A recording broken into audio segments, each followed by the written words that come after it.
Hi, my name's Kate Ames. I'm going to take you through a short overview of Wiggio, which is a social media platform that makes it easy to work in groups, and I'll just show you some of the features and examples of how I use it, and I use it quite extensively for a range of purposes. So let's get started. Here is the interface that you will see when you first look at Wiggio, which is just wiggio.com, and you'll see that it's actually got a number of groups that you can actually set up. So it's clubs and committees, academic groups, small businesses, political movements, etc. The type of group that you set up, they're generally the same, but there's maybe some slight differences in relation to what you can and can't access, but I haven't found too many differences. I use extensively obviously academic groups and also social groups because I use Wiggio also personally as well as professionally. So that's just the overview. There's also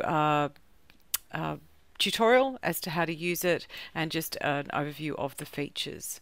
So going to where I have, this is the interface once you have logged in. So this is the interface that I have, and it's obviously a little bit busy because I do use this quite a lot. So on the left hand side you will see groups, and these are all of my groups that I have associated, currently set up in Wiggio, with whom, and they're groups of people and they're my networks, and I can easily add a group. So if I click on add a group, you just create a group, and that group might be group A, introduction to journalism, and then a password, and you just set up the password. Then you have notification tasks, and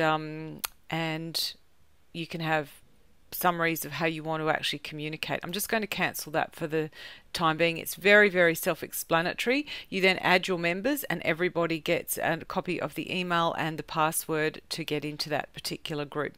There is also an app which allows everybody to download on an iPad or an iPhone, mobile technology, and I have found that it's very, very easy to use, to the point where, you know, some of my social groups, for example, incorporate people who very, very limited knowledge of technology, and they quite easily communicate, and they just reply via email, and the email then comes into the group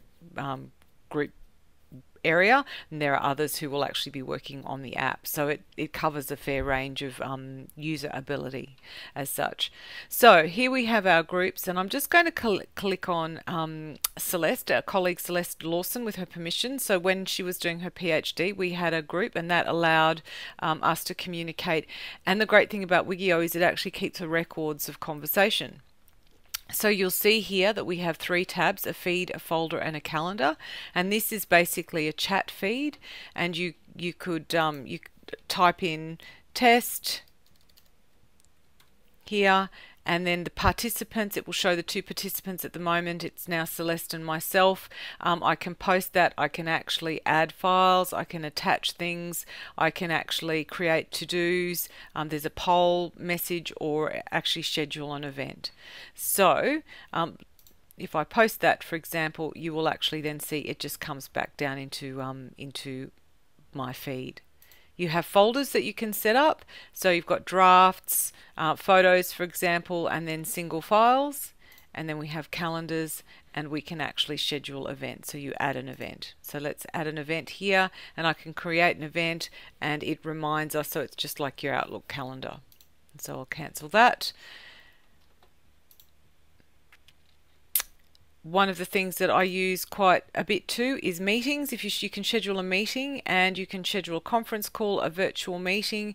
Virtual meetings look very, very similar in interface to Blackboard Collaborate, so it works very well. I've used it. You can use a range of participants, so that's an option for those who don't have access to Collaborate or Jabber. So it's excellent for students working outside of the university, and so I encourage them to use Wiggio to actually communicate with one another and schedule meetings, and they can talk. So these are your contact lists down the side here. Obviously it's fairly intuitive. It really, the only risk I think that I have is actually sending a message to everybody, but I've never actually done that. So when you actually send a message, if you don't think about who you're sending it to, you might actually accidentally send it to other people. But I've actually never done that. So and I've been using this now for 4 or 5 years, 4 years. So basically, if I was to get a new PhD student, the first thing I would do is actually get them to start collaborating and working in this particular space. I encourage my students to use it if they're working in my classrooms. I just provide them this option, and the feedback is very positive that they've been able to use it very easily and communicate. If I'm working, I have a lot of academic groups that I work with. I have social groups, sporting teams, racehorse syndicate, and so on. So I use it for a range of things. The great thing is it keeps records of conversation. It keeps records of files. You can edit files just as you can in Google Docs. The list goes on. So I think the main point about this video is really just to go and have a look at it and see the capabilities that it can provide you in terms of working in groups. And even if you don't, it's something you can recommend to your students, and it's very easy. It's lightweight, it's easy to work. It works on different platforms. It doesn't seem to struggle too much with bandwidth. The meetings are easy to use, and it was recommended to me by another academic many years ago, and it's worth having a go with. Hope that helps.